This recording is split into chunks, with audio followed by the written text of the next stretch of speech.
You know, a lot of people, the Vatican's been hiding since 1798, when it received the wound, the military conquest, the wound by the sword. Yet it did live, okay? Its deadly wound has been healed, and it received its nation-state status back in 1929. They celebrate it every year in February in the Vatican. Okay, the Roman Catholic Church is the biggest financial power.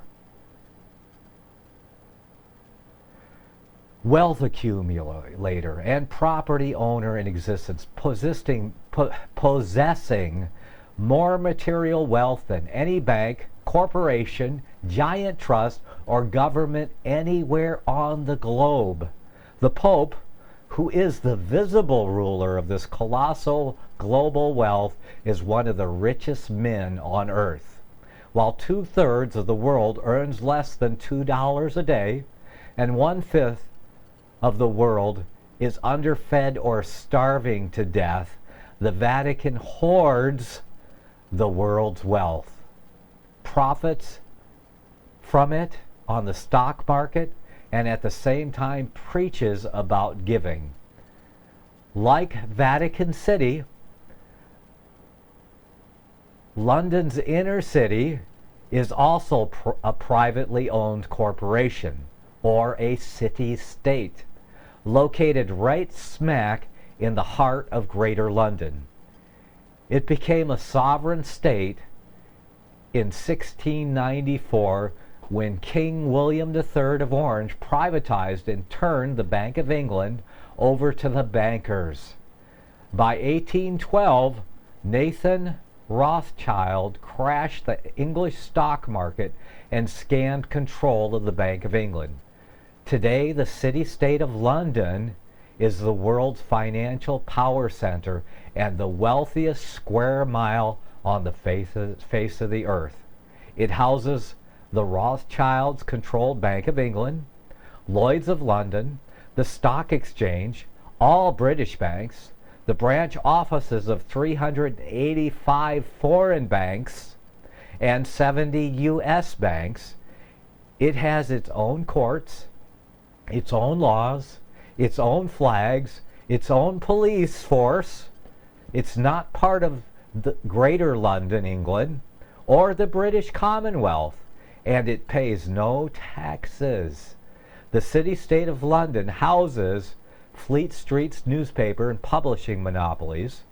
It is also the headquarters for the worldwide English Freemasonry and headquarters for the worldwide money cartel known as the Crown. Contrary to popular belief, the Crown is not the royal family or the British monarch. The Crown is the private corporate city-state of London. It has a council of 12 members who rule the corporation under a mayor called the Lord Mayor. The Lord Mayor and his 12-member council serve as proxies or represent who sit in for 13 of the world's wealthiest, most powerful banking families. This ring of 13 ruling families includes the Rothschild family, the Warburg family, the Oppenheimer family, and the Schiff family. These families and their descendants run the Crown Corporation of London. The Crown Corporation holds the title to the worldwide Crown land and Crown colonies like Canada, Australia, and New Zealand. The British Parliament and the British Prime Minister serve as a public front for these ruling Crown families. Like the city-state of London and the Vatican, the third city-state was officially created in 1790 as the first act of the American Constitution. And for your information, I should have put this in the article, perhaps I'll update it, that the land was ceded by, well, it was ceded out of portions, a 10-mile square area, was ceded out of Virginia, yeah, Virginia, and Maryland by Catholic families, founding members. These were the members of those Catholic families that pushed hard to get the Constitution and replaced, guess what they replaced with the Constitution? Well, that holy Protestant doctrine, the Confederate States of what was it? The Articles of Confederation was replaced by the Constitution, and the con in the Constitution was the separate city-state. That was the whole purpose of it. And I'm going to add right now, for your information, the whole purpose of the Civil War was not slavery. That's indoctrination that came later, because even in the North, after the Civil War ended, the North still had slaves. Yeah, Lincoln only, yeah, there were servants and slavery in the North still, but in the South, yeah, he freed all the Southern slaves so that he could add them to his army to win the war against the states. And I call it the war against the states. It was Washington, D.C. against the United States of America. That's right. And guess who won? Yeah, Washington, D.C. won. Okay. And the whole purpose was so that Washington, D.C. would not lose control of those southern states which were seceding from the Union. And I say that the reason they were seceding was because of Washington, D.C. and its policies, though they didn't know that openly, or perhaps did not understand it fully, that how hard the Jesuits were working out of Georgetown University in Washington, D.C. to take control of the entire nation. And guess what? It worked. They got it. Yes, they certainly did. So Washington, D.C. and the Civil War was like the first step in the transition of America from the lamb-like beast horn of power to the dragon-like horn of power, which has fully, we just have a vestige which we could still take advantage of today, of the Constitution and the rights that were demanded by those that held to Protestant values, got us the amendments, the First Amendment, Second Amendment, the 10 amendments to the Constitution that guarantee the rights that we can still enjoy today. That is, if you haven't voluntarily signed your rights away under contract, which most people have done. And it's amazing to me. I go out here and talk to people, conservatives, Christians, going to church people who believe in the Bible and hold very conservative biblical values, and they say they hate socialism, meanwhile they practice it. That's right. They're all card-carrying socialists in denial. And that's how they're going to hook you into the mark of the beast system, and that's coming up, and we'll discuss that more in this next segment. Back to our article here. Which button do I push? This one. There we go. So like the city-state of London and the Vatican, a third city-state was officially created in 1790 as the first act of the American Constitution. That city-state is called the District of Columbia. That's another good Catholic name. And located on the 10 square miles of land. The District of Columbia flies its own flag. There's the flag there. It has its own independent constitution. Although geographically separate, the city-state of London, the Vatican, and the District of Columbia are one interlocking empire called the Empire of the City. The Empire of the City. The flag of the District of Columbia has 3 red stars, one for each city-state in this 3-city empire.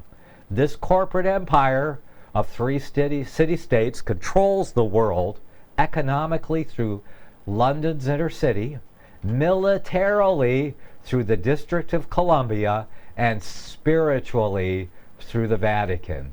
Yeah, who's laughing now? All of you people say it ain't so, and you can't laugh at reality. It's on the ground, it's in front of your face. It's time to stop denying what's in your face, what's on the ground, the reality, the situation that we are in. And we are running out of time. We have 35 years left. And if you talk to left behind people, yeah, I call them left behind by the Jesuits. If you talk to left behind eschatological adherents, they say, oh, Jesus is coming at imminent return. Well, if that's the truth, if it's any minute now that you're going to be raptured out of here, then you should be able to look around and see these things. And when you look around and see these things that I'm telling you about, they're here. You know, this isn't some wild-eyed conspiracy theory. It's in your face. It's on the ground. It is here for those that have eyes to see. Wake up and come out. Well, you watch my video on coming out of last days Babylon to get a clue on how you are to come out. Because if you don't come out now, just think what it's going to be like when you have to rip yourself out. When they come to you and demand you worship the beast to take part in their one world mark monetary system, yeah, you're going to have to rip yourself out. What's that going to be like? God wants you to be ready to see the trouble coming, as it says in Proverbs. A wise man sees trouble coming, and he prepares himself. I mean, I live under the shadow of the wings of the Almighty. I hide myself in Him. As the King James Version says, and He hides Himself. So you need to be hidden under the shadow of the wings of the Almighty. You need to prepare, and you need to come out now. The Spirit calls, come out of her, my people. And if you have to rip yourself out at the last minute, so be it. If it takes to the last minute for the scales to fall from your eyes and to see what's in your front of your face right today, then if that's what it takes, that's what it's going to take. You're going to be one of the first martyrs. Well, I may be one of the first martyrs out here, shouting out and crying out to everybody about what's really going on. But I don't care, you know. God can hide me and He can keep me. And yeah, stick around. I'm not going to get to it this week, but next week I'm going to do a segment on how to live to 120 years. Of course, I only have to live 135 more years until the Messiah comes. So, and I'm going to do it if it's up to me. If I get martyred or the Lord somehow decides to take me before then so be it. But I'm going to do my part. Back to the article. Yes, thank you, Holy Spirit. Here we go, back to the article. The flag has 3 red stars, one for each city-state in the 3-city empire. This corporate empire of the 3 city-states controls the world economically, yes, I'm repeating it, through the London's inner city, militarily through the District of Columbia, and spiritually through the Vatican. Undeniable facts in your face. The Constitution for the District of Columbia operates under a tyrannical, get it, Roman law. And Roman law is all around you. Roman law rules in America. It's all patterned after Roman Greco law. Okay, so continuing here. The Constitution for the District of Columbia operates under a tyrannical Roman law known as Lex Fori, or Fori, however you pronounce that, which bears no resemblance to the U.S. Constitution. When Congress passed the Act of 1871, now this was after the Civil War, a lot of things changed. America changed, but most people did not know it, okay? When Congress passed the Act of 1871, it created a separate corporate government for the District of Columbia. This treasonous act allowed the District of Columbia to operate as a corporation outside the original Constitution of the United States of America and outside of the best interests of the American citizens. So when you see U.S., U period, S period, that's the corporation. When you see all caps United States of America, that's the corporation. The President of the United States, Obama, is the president of the corporation. He is a presiding officer, and they threw it in your face this last election when they decided to let the whole world know that they were not under the constitutional government when they appointed, that's right, appointed, yeah, they kept their facade of an election up to keep the masses asleep, but they appointed procurator, yes, Roman procurator Barack Obama as the president of their corporation, and most people believe as a constitutional president of the United States of America, but that's all a fallacy and a lie. All right? Let the scales fall from your eyes. He is not the president of the United States of America of the Constitution, which they reluctantly passed with the articles of I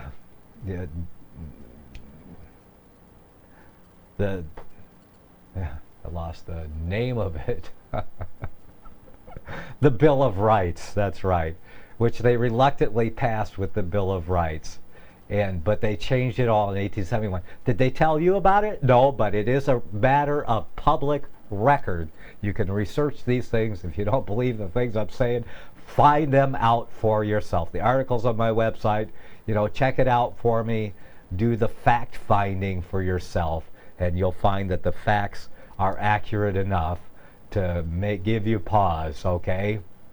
So, the District of Columbia operates as a corporation outside the U period S period. Yeah, U period S period. I am not a citizen of the U period S period. I am not a card-carrying socialist.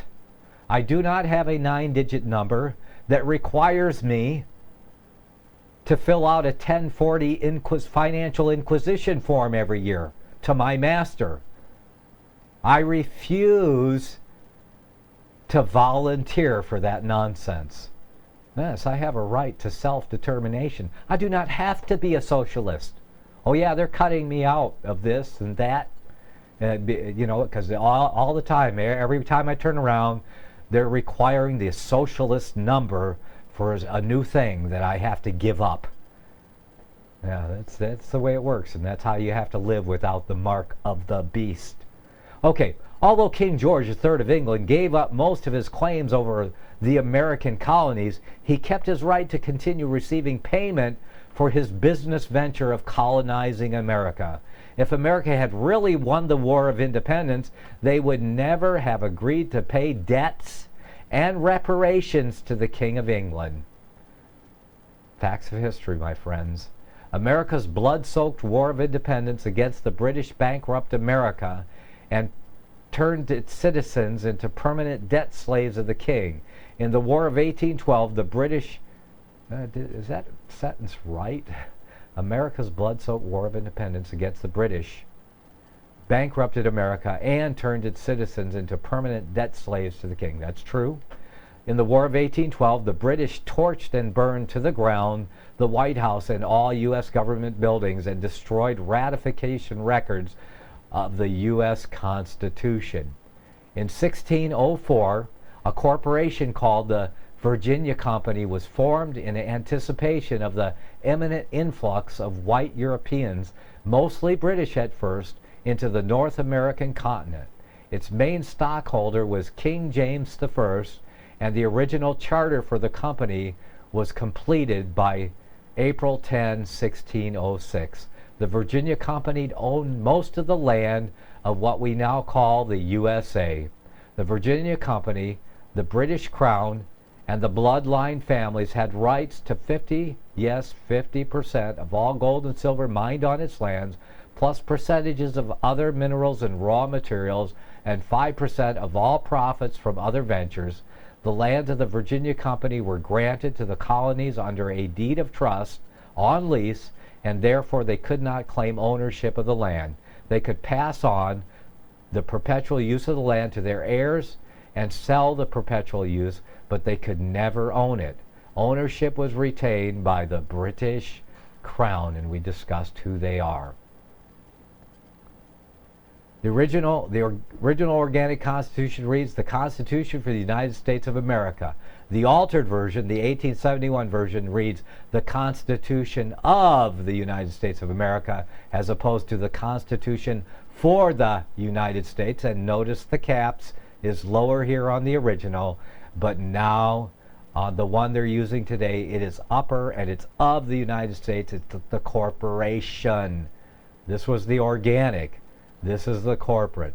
So there's plenty more on this article, and you can go to my website and you can read the entire article. And do click on that Facebook button. Please get this information out there, and that'll help get more people to listening to Cross the Border. Okay, well that's pretty much this segment, and we're going to continue. Like I said, when we come back, we're going to talk about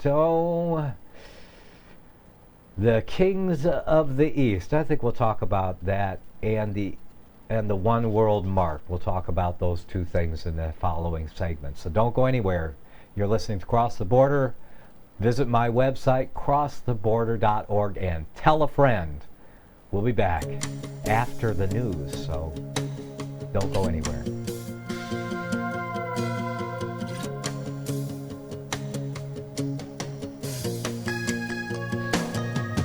We're in a battle-weary nation,